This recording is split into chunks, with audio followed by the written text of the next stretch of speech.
ओम ज्ञानतिमिरन्धस्य ज्ञानञ्जनशलाकया चक्षुरुन्मिलितं येन तस्मै श्रीगुरुवे नमः। श्रीचैतन्यमनोभीष्टं स्थापितं येन भूतले स्वयं रूपकदा मह्यं ददाति स्वपदान्तिकं।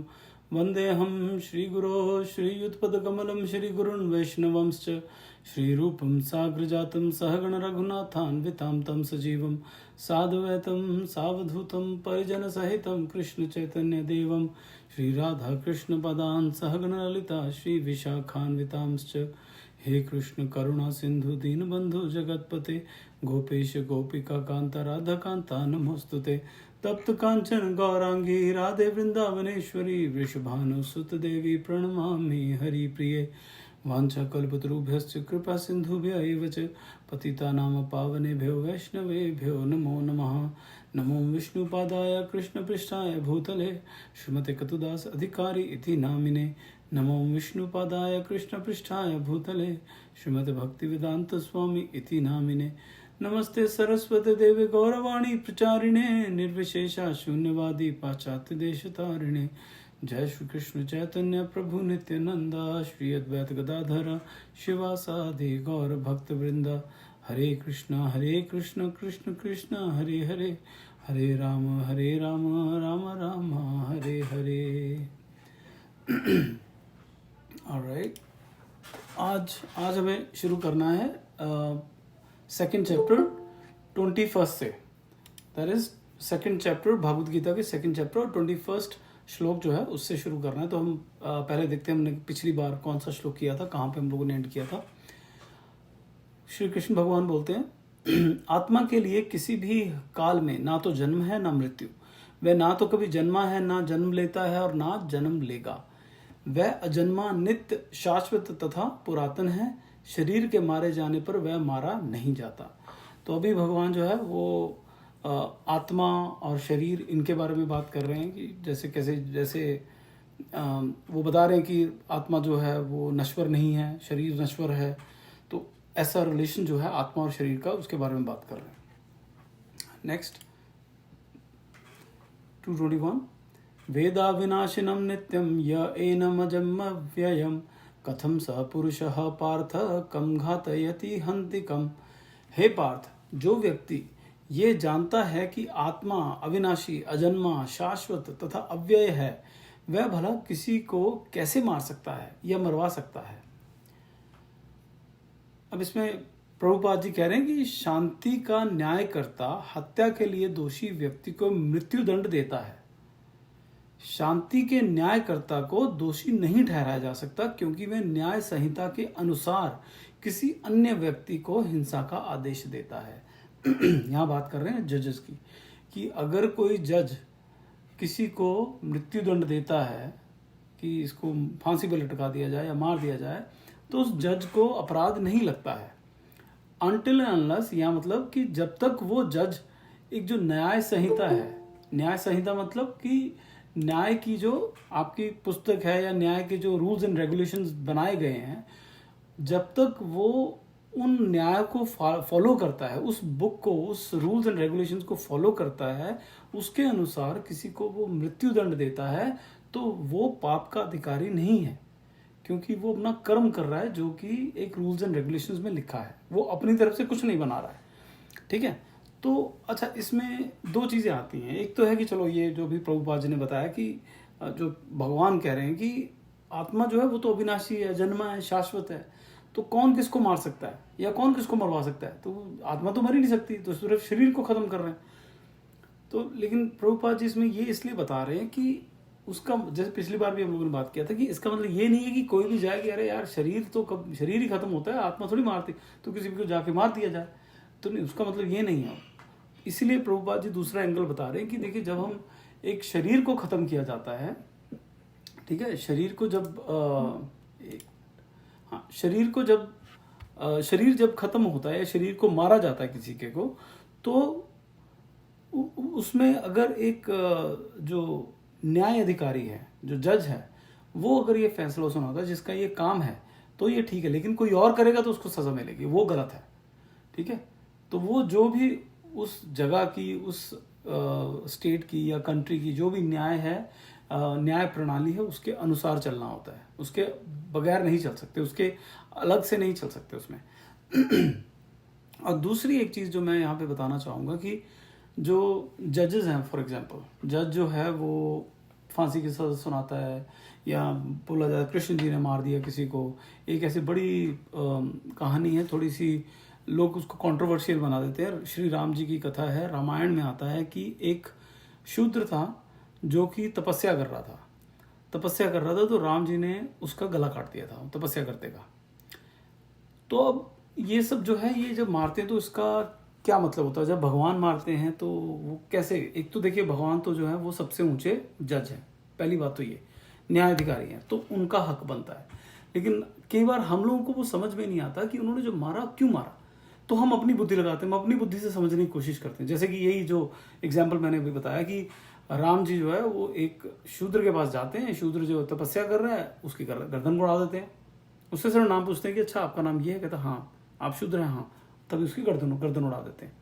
अब कोई उसको करेगा, अरे ये तो शूद्रों के अगेंस्ट, राम जी जो शूद्रों के अगेंस्ट थे, कुछ कहेंगे कि यार ये किस तरह का न्याय हुआ, वो तो भगवान है, वो तो सबसे ऊंचे जज हैं, सबसे बड़े न्यायाधीश हैं, उनसे ऐसी गलती कैसे हो सकती है? तो देखिए, पहले तो हम समझना चाहेंगे कि ये मृत्यु दंड का अर्थ क्या होता है। ठीक है, शुरू से आ रहा है, हम लोग कहानी में पढ़ते आ रहे हैं, हमारे सारे जो ग्रंथ है उनमें लिखा हुआ है कि मृत्यु दंड कहाँ देना चाहिए, कब देना चाहिए, मृत्यु दंड क्यों चाहिए, क्यों जरूरी होता है। अगर एक इंसान जो है वो जीवित है, वो कभी अच्छे कर्म कर रहा है, जैसे हम लोग हैं, कभी अच्छे करते हैं, कभी बुरे कर्म करते हैं, और उससे क्या हो रहा है, हमारी सोसाइटी को, अगर अच्छे कर्म करते हैं तो भला होता है सोसाइटी का जिसमें हम रह रहे हैं, अगर हम बुरे कर्म करते हैं तो उसी सोसाइटी का विनाश भी होता है, मतलब वो डिग्रेड होती है, उसका जो लेवल है वो नीचे जाना शुरू हो जाता है, वो इतनी अच्छी नहीं रहती सोसाइटी। जिस सोसाइटी में ज़्यादातर लोग अच्छे काम करते हैं तो वो सोसाइटी बहुत ऊपर बढ़ती है। अब इसमें अगर देखें कि जो सोसाइटी है वो अगर उसमें सिर्फ बुरे कर्म करने वाला कोई घुस जाए, जैसे होता है ना, एक खराब एप्पल जो है वो पूरे के पूरे सारे एप्पल को खराब कर देता है, तो जो ऐसा कोई बुरा सेब जो है, या ऐसे बोलेंगे कि जो बुरे कर्म करने वाला इंसान है, वो जब ऐसे घुस जाता है तो वो बाकी सबको खराब कर सकता है, तो उसमें वो क्या करते हैं, उसको जेल कर देते हैं, उसको साइड पे कर देते हैं, जेल बंद कर देते हैं। जेल में बंद करने से क्या है कि ठीक है, इसका थोड़ा दिमाग जो है अशांत रहता है, सबके बीच में रह के मैं ये कर लूँ, मैं वो कर लूँ, तो यहाँ पे रह के थोड़ा सुधरेगा, थोड़ा सोचेगा, अपने बारे में सोचेगा, दुनिया के बारे में सोचेगा, जिंदगी के बारे में सोचेगा, तो वो थोड़ा सुधरेगा। तो उसको एक कन्फाइन कर दिया गया कि हाँ तू इसी में रह, तू बाकी सब कुछ सेब को खराब मत कर, ये सेब को अलग रख दो। इसको देखो जी अपने आप ठीक हो पाता है कि नहीं।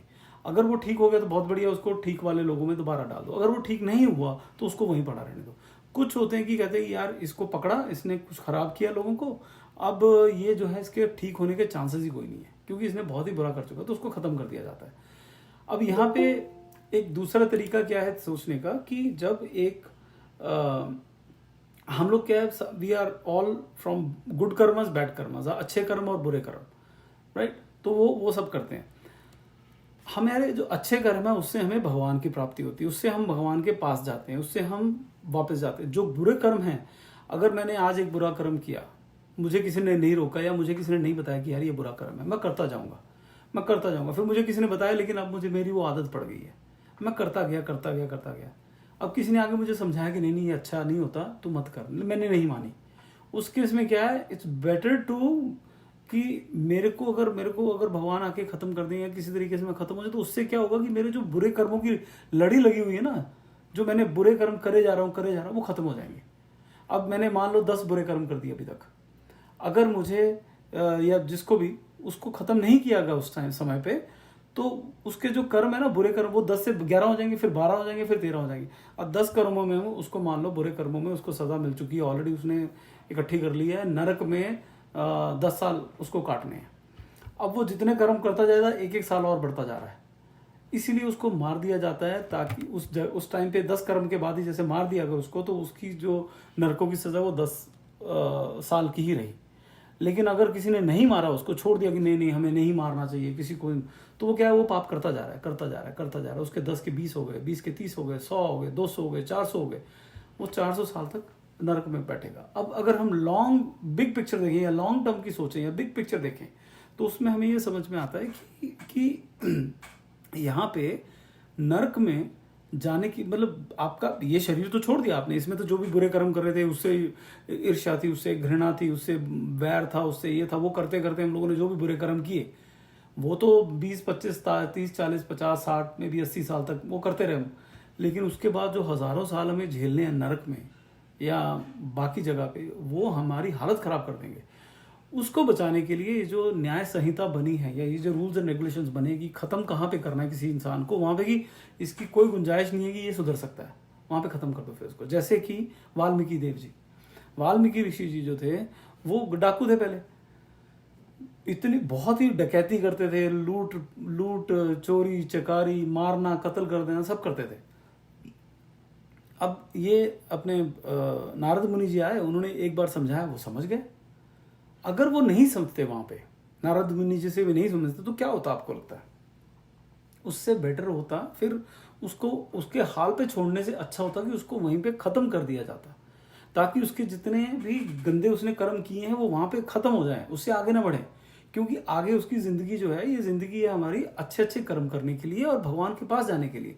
लेकिन अगर कोई उल्टा रास्ते जा रहा है तो बेटर है कि उसका रास्ता जो है जल्दी खत्म कर दिया जाए, ताकि वो बहुत दूर ना जाए, वो थोड़ा दूर जाए। लेकिन अगर हम उसको नहीं करेंगे, अगर किसी कंट्री का लॉ एंड ऑर्डर उनको अलाउ नहीं करता कि नहीं नहीं तो मारना नहीं है आपको, तो उससे क्या होगा, वो बंदा दूर और दूर जाता रहेगा।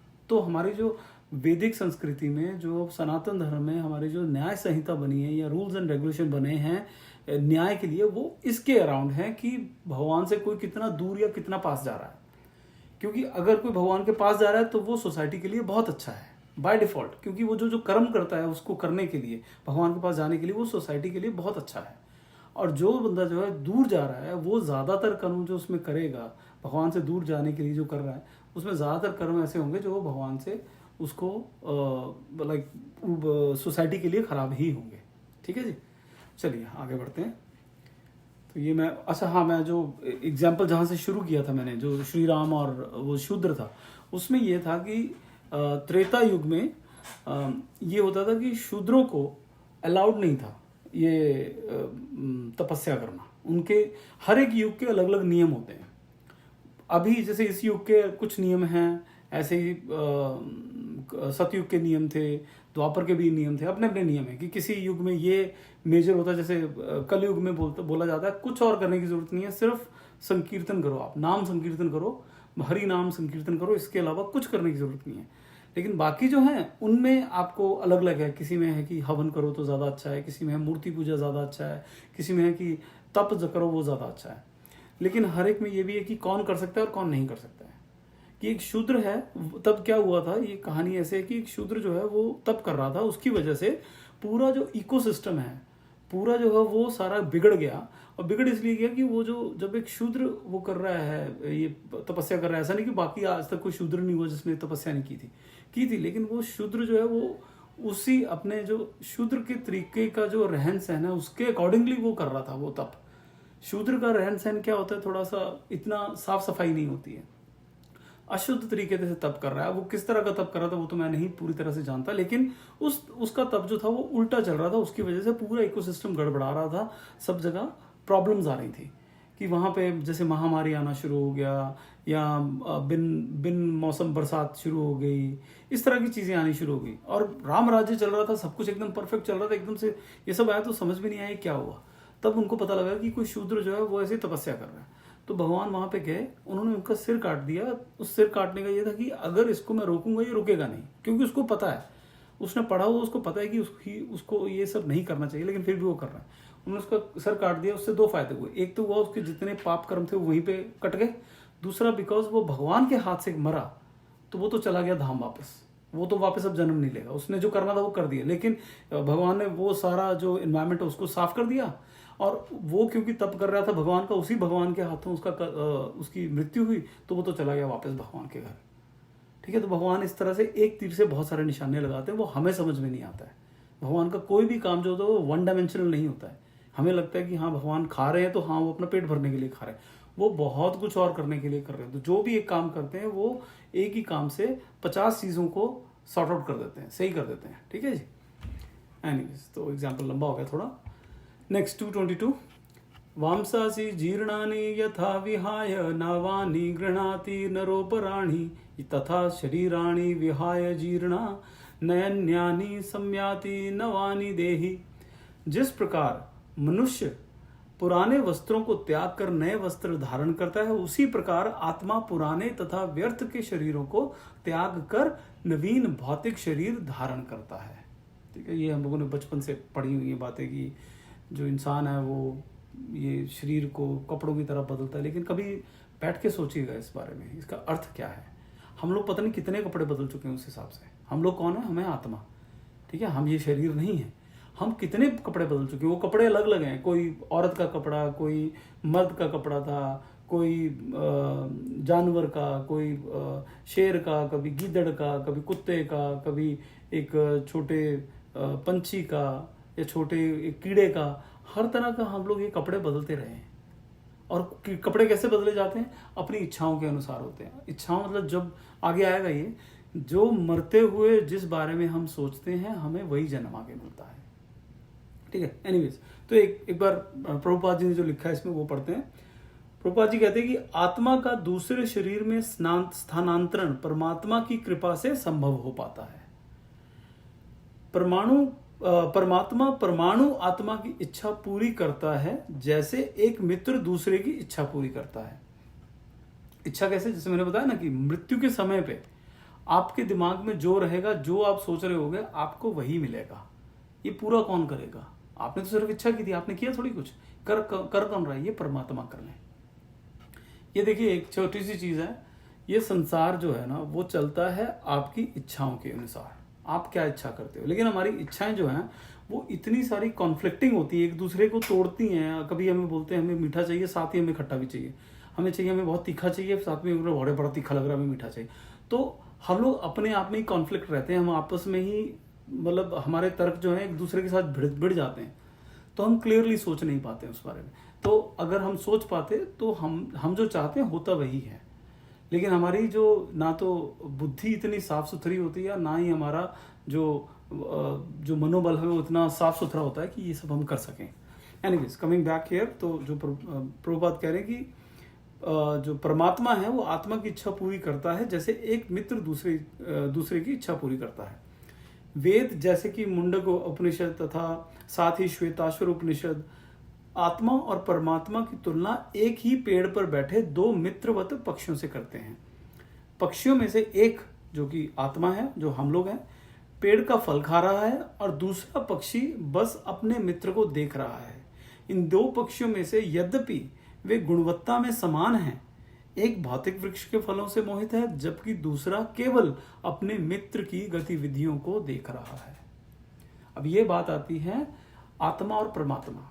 हम लोगों ने पहले ही बात की थी कि जितने भी हम शरीर हैं हमारे, जितने भी हम सारे शरीर में एक हम बैठे हैं जो कि आत्मा, और उसी के साथ परमात्मा है, दोनों साथ में है। लेकिन इसमें दोनों में डिफरेंस क्या है? आत्मा जो है वो है यहाँ पे भोग करने के लिए आया है। यही बता रहे हैं ना यहाँ पे, जो एक पंछी है, दो पंछी बताए हैं। एक पंछी जो है वो फल खा रहा है, वो उसको कोई और ध्यान नहीं, उसको बस फल का चिंता है। ये डाली पे चला जाऊं, उस डाली पे चला जाऊं, इस पेड़ पे चला जाऊं, उस पेड़ पे चला जाऊं, वो फल खाना है मुझे। फल खाना मतलब मुझे अपना सेंस ग्रेटिफिकेशन, मतलब अपनी इंद्रिय तृप्ति करनी है मुझे। ये खा लो, ये देख लो, ये चख लो, ये छू लो, ये सुन लो, ये सब यही करना है हमें। एक जो है वो ये कर रहा है। परमात्मा जो है वो सिर्फ वो है दूसरा जो एक और प्राणी जो इस शरीर में बैठा है, जो भगवान, वो हमें सिर्फ देख रहे हैं। वो बड़े बड़े ध्यान से हमें देख रहे हैं, हमें ऑब्जर्व कर रहे हैं, और जो हमारी इच्छा होती है वो पूरी करते हैं। जैसे जैसे जिसके जो हमने जैसे कह लीजिए कि जो जिस तरह से हम लोगों ने कर्म अपने इकट्ठे किए होते हैं, उसके अकॉर्डिंगली जो वो आपको चाहिए होता है उस हिसाब से वो आपको बताते हैं। अगर आपको कभी वो समझाने की भी कोशिश करते हैं कि नहीं ऐसे मत कर, ये नहीं करना चाहिए, ये करना चाहिए, तो उसमें भी हम लोग कभी सुनते हैं कभी नहीं सुनते हैं। कभी बोलते हैं ना कि भगवान है तो भगवान हमें रोकते क्यों नहीं है। ये अभी पीछे माता की उसमें बस जा रही थी, किसी ने गोलियां मार दी, वो माता ने क्यों नहीं बचाया। ठीक है, तो एक तो है कि वो जो आतंकवादी थे उनके भी मन में आया होगा कि नहीं यार ये नहीं मारना चाहिए, लेकिन वहाँ पे हमारी होती है फ्री विल बोलते हैं, या हमारी एक इंडिपेंडेंस है। ये हम जीवों को एक इंडिपेंडेंस दी गई होती है कि हम क्या करना चाहते हैं, हमें ऑप्शंस दी जाती हैं, हमारे सामने ऑप्शंस होती हैं। उन आतंकवादियों के सामने ऑप्शन होगा कि यहाँ तो मार दो, यहाँ पे पीछे हट जाओ। उन्होंने ऑप्शन चूज किया कि नहीं, हम तो मारना है, तो उन्होंने मार दिया। अब आगे जो है, जो मरा, उनके भी अपने कोई प्रारब्ध थे, कोई और कर्म थे जो कि वहां पे फलीभूत हो गए। ठीक है, तो इस तरह से ये सारा जो ये दुनिया बड़ी कॉम्प्लिकेटेड है, देखने को बहुत सिंपल है, लेकिन एट द सेम टाइम बहुत कॉम्प्लिकेटेड भी है।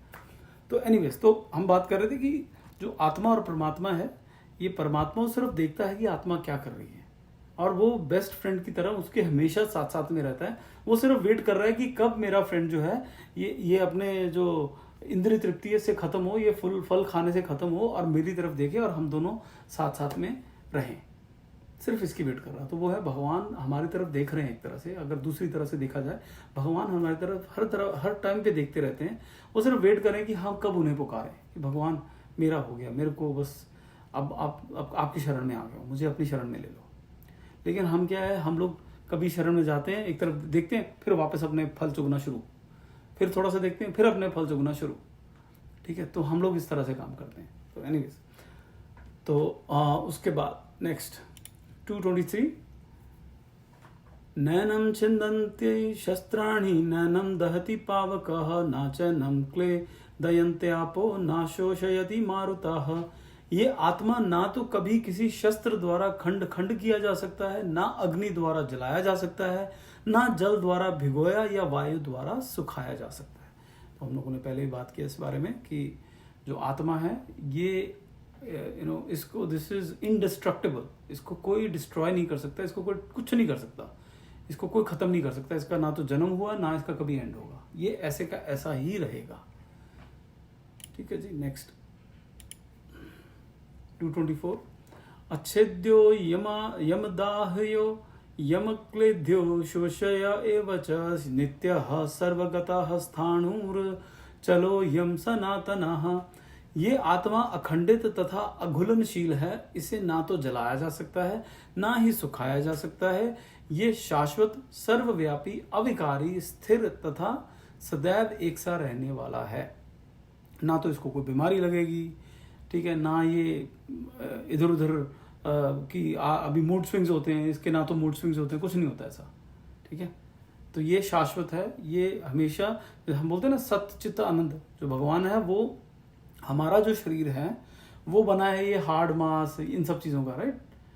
लेकिन जो भगवान का शरीर होता है ना वो सत्य चित्त आनंद से बना होता है। ठीक है, कि उनका जो है वो पूरा आनंद मिला हुआ उनके शरीर में, फुल ऑफ ब्लिस। ठीक है, पूरा आनंद से बना हुआ शरीर उनका, और वो हमेशा से है, हमेशा से रहेगा। ठीक है, तो वो है भगवान का शरीर। तो एनीवेज, तो देखते हैं अभी प्रभुपाद इसमें क्या बोलते हैं। प्रभुपाद कहते हैं कि आत्मा की ये सभी योग्यताएं निश्चित रूप से ये सिद्ध करती हैं कि आत्मा शाश्वत रूप से आत्मा का परमाणु कण है। आत्मा मीन्स जो व्यक्तिगत आत्मा, हमारी आत्मा जो है वो हम जो हैं वो एक जो परमात्मा है उन्हीं का हम अंश हैं। दैट्स व्हाट इट मीन्स, ये कहना ये चाह रहे हैं। और वह बिना किसी परिवर्तन के शाश्वत रूप से एक ही परमाणु रहता है। कहने का अर्थ ये है इस पूरे सेंटेंस का कि हम जो हैं वो भगवान जो है उन्हीं का अंश हैं। लेकिन अंश मतलब ये नहीं है कि हम उनसे, जैसे वो 100 आत्माएं मिली तो एक भगवान बन गए, तो उसमें से एक निकली तो अब 19 उनमें 99 रह गई हैं आत्माएं, तो अब भगवान की शक्ति थोड़ी कम होगी। नहीं, ऐसा नहीं है, वो नहीं है। अब इसको समझने के लिए ऐसे समझ सकते हैं, मैंने किसी लेक्चर में किसी प्रभु जी से सुना था, बहुत अच्छा एग्जाम्पल था कि जब हम मोमबत्ती लेते हैं, मोमबत्ती से और मोमबत्तियाँ जलाते हैं, तो जो पहली मोमबत्ती है उसकी लौ कम थोड़ी हो जाती है। ठीक है, जब एक मोमबत्ती से हम लोगों ने 100 मोमबत्तियाँ जलाई तो वो 100 की 100 जल रही हैं, 100 की 100 सेम लाइट से जल रही हैं, राइट। लेकिन ऐसा नहीं है कि एक जलाई, एक से दूसरी जलाई तो पहली बंद हो गई। जैसे 1 + 1 जो 2 होता है और 1 - 1 0 हो जाता है। इसमें ऐसा नहीं है। भगवान का है कि भगवान में से एक आत्मा जैसे हम लोग निकले हैं, हम उन्हीं का पार्ट है। लेकिन जब वहाँ से निकले हैं तो ऐसा नहीं कि भगवान थोड़ी कम शक्ति होगी, क्योंकि अब चलो जी कुछ 5 अरब लोग जो है वो पृथ्वी पे आ गए हैं तो भगवान की पावर थोड़ी कम होगी। नहीं, ऐसा नहीं है। भगवान उतर नहीं रहते हैं, वो चेंज नहीं होते हैं। लेकिन हमारा जो इंडिविजुअलिटी है, जैसे अभी हम सबका एक नाम है, हम सबका अपना अपना एक व्यक्तिगत स्वरूप है, वैसा ही हमारी आत्मा का भी अलग अलग पहचान रहती है।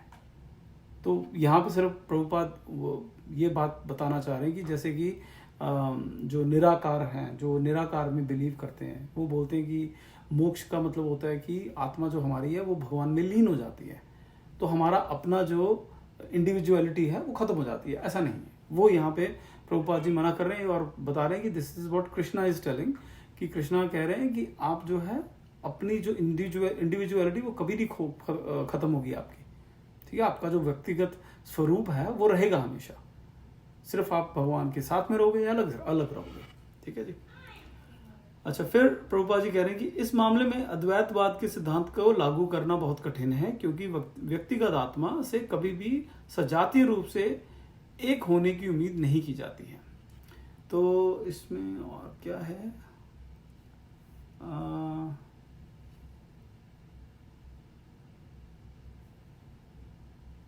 हाँ, कहते हैं कि भौतिक संदूषण से मुक्ति के बाद परमाणु आत्मा भगवान की दीप्तिमान किरणों में एक आध्यात्मिक चिंगारी के रूप में रहना पसंद कर सकती है, लेकिन बुद्धिमान आत्माएं भगवान के व्यक्तित्व के साथ जुड़ने के लिए आध्यात्मिक ग्रहों में प्रवेश करती हैं। ये बहुत इंपॉर्टेंट है कि एक शुरू में मैंने बताया था कि जब हमारे मोक्ष होते हैं तो मोक्ष भी कुछ तरह के होते हैं कि किस तरह का हमें गति चाहिए। एक है आप भगवान में लीन हो जाना चाहते हो, वो क्या होता है कि भगवान का जो प्रकाश है उसमें आप लीन हो जाना चाहते हो, उसमें समा जाना चाहते हो। और उससे भी ऊपर क्या होता है कि आप भगवान के व्यक्तिगत स्वरूप जो है, जैसे वैकुंठ धाम है, वैकुंठ धाम में विष्णु है, लेकिन विष्णु वहां पे राजा है, जैसे कृष्ण द्वारका में राजा है। अब जैसे कृष्ण जो द्वारका में है वो अलग है, कृष्ण जो मथुरा में है वो अलग है। कैसे अलग है? कृष्ण जो द्वारका में है वो राजा है, वो महाराजा है वहां के, और उनसे हर कोई जाके मिल नहीं सकता है। उनसे मिलने के लिए अपॉइंटमेंट लेना पड़ेगा आपको। आप ऐसे जाके उनको गले नहीं लगा सकते हो, वो आपके साथ बैठ के नहीं खाएंगे। उनके साथ एक फॉर्मेलिटीज होती है, राइट। कोई जैसे प्राइम मिनिस्टर है या कोई बड़ा मिनिस्टर है, उसके साथ उठना बैठना, उसके साथ फॉर्मेलिटी होती है, राजा महाराजा है। लेकिन जो वृंदावन या मथुरा के जो कृष्ण है उनके साथ कोई फॉर्मेलिटी नहीं है, वो एक ग्वाले हैं। अभी हम एक बहुत ही विद्यावान एक गुरुजी हैं, प्रभु जी हैं यहाँ पे, वो आए थे, तो वो बता रहे थे, कहते कि बड़ा अच्छा एग्जाम्पल दे रहे थे। कहते देखिए जब कृष्ण जाते हैं द्वारका तो वो क्या पहनते हैं, उनको बड़ा फॉर्मल ड्रेसेस पहनना पड़ता है, ठीक है, बहुत फॉर्मल ड्रेस पहनना पड़ता है। लेकिन वही कृष्ण जब होते हैं वृंदावन में तो वो क्या कहते हैं, छोटी निकरें पहन के घूमते हैं। वो लोग होती तो वो उनकी धोती है, लेकिन घुटने तक वो धोती होती है, क्योंकि गायें चरानी है उनको, गवाले बने हुए हैं वो, तो वो घुटने तक वो लेके, उन्होंने धोती पहनी हुई है, वो लेके पहन के घूम रहे हैं वो, ठीक है। ऊपर क्या पहना नहीं पहना फर्क नहीं पड़ता, मतलब बड़ा कैजुअल सा, जैसे हम लोग घर पे निकरें पहन के घूमते हैं वैसे वो वहां घूम रहे हैं। लेकिन जब वो जाते हैं द्वारका में, तो हम लोग जब ऑफिस में जाते हैं एकदम पैंट कोट सूट वगैरह प्रॉपर सब कुछ वैसे फॉर्मल होके जाना है। तो ये फर्क है, ये बहुत बड़ा फर्क है कि गोलोक में जब आप जो जाता है वो भगवान के साथ रहता है, उनके साथ खेलता है, उनके साथ उनकी सेवा भी करता है, उनसे सेवा करवा भी लेता है, उनसे नाराज भी हो जाता है, वो उनको पीट भी लेता है, वो भगवान को उसको पीट लेते हैं। वो एकदम जैसे फ्रेंड्स होते हैं वैसी वहां पे रिहाइश होती है। लेकिन जो वैकुंठ धाम है वहां पे सब सुख है, सब सुख है, लेकिन भगवान जो है वो वहां पे महाराज है। वहां पे आप जाके उनको गले नहीं लगा सकते, आप उनके साथ जाके बैठ के खाना नहीं खा सकते आप, ठीक है। तो ये एक बहुत बड़ा अंतर है। तो वो यहाँ पे बताने की कोशिश की जा रही है कि कुछ लोग जो है वो चाहते हैं कि वो उनके प्रकाश में लीन हो जाए, ठीक है, तो वो भी ठीक है, उनकी इच्छा है। लेकिन कुछ हैं जो उनके व्यक्तिगत रूप से जाके उनके साथ मेल जोल रखना चाहते हैं, एक रिश्ता रखना चाहते हैं, ठीक है। और फिर आगे प्रभुपाद कहते हैं कि सर्वगत, जो सर्वव्यापक इसमें श्लोक में एक शब्द है, वो बहुत महत्वपूर्ण है, क्योंकि इसमें कोई संदेह नहीं है कि जीव भगवान की पूरी रचना में व्याप्त है। वे भूमि पर, जल में, वायु में, पृथ्वी के भीतर और यहाँ तक कि अग्नि के भीतर भी रहते हैं। ये मान्यता कि उन्हें अग्नि में निष्फल किया जाता है स्वीकार्य नहीं है, क्योंकि यहाँ स्पष्ट कहा गया है कि आत्मा को अग्नि से नहीं जलाया जा सकता। इसलिए इसमें कोई संदेह नहीं कि सूर्य ग्रह पर भी रहने के लिए उपयुक्त शरीर वाले जीव हैं। यदि सूर्यमंडल निर्जन है तो सर्वगता शब्द हर जगह रहना अर्थहीन हो जाता है। प्रभुपाद जी यहाँ पे निष्कर्ष निकाल रहे हैं कि जितने भी ये ग्रह हैं हर जगह पे लोग रहते हैं, आत्माएं हैं वहां पे, लेकिन अलग अलग तरह के शरीर के साथ रहते हैं। कुछ शरीर हमें दिख सकते हैं, कुछ शरीर हमें नहीं दिखेंगे, तो वैसे वहाँ पे रह रहे हैं लोग। ठीक है जी, तो अब हम यहाँ पे आज ख़त्म करते हैं, अभी टाइम हो गया है। अभी अगली बार हम 225 से शुरू करेंगे। किसी को कोई प्रश्न हो